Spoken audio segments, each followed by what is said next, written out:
एक बीवी अपने शोहर को बाजार से अंडे लेने भेजती है। वापसी पर इसके शोहर का एक्सीडेंट हो जाता है। इसका सर फट जाता है, बाजू छीले जाते हैं और कपड़े भी फट जाते हैं। वो घसीटता गिरता घर पहुंचता है। दरवाजे पर ही वो बेगम को रोती हुई आवाज में बुलाता है।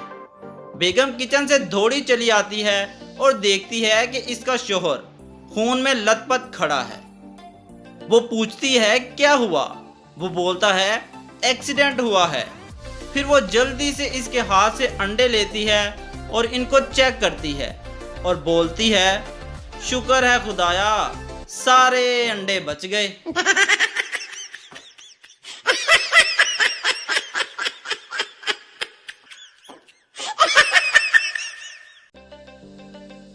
लड़का नजूमी के पास गया और बोला मेरा हाथ देखो। नजूमी लड़के का हाथ देखकर बेटा तुम पढ़ोगे, बहुत पढ़ोगे। लड़का साले पढ़ तो मैं 3 साल से रहा हूं, ये बता कि पास कब होऊंगा।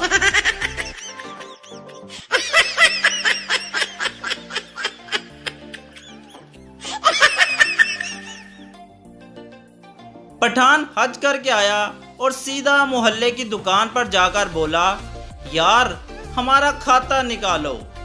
दुकानदार बड़ा खुश हुआ कि आज उसके 3 साल का उधार मिलने वाला है।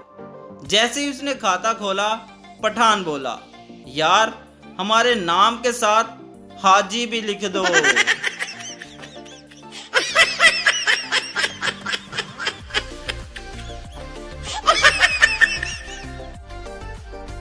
सरदार अपने दोस्त थे। यार जब मेरी नई नई शादी हुई थी तो मुझे मेरी बीवी इतनी अच्छी लगती थी कि मेरा दिल करता था खा जाऊं। दोस्त तो अब? सरदार बोला अब सोचता हूं खा ही जाता तो अच्छा था।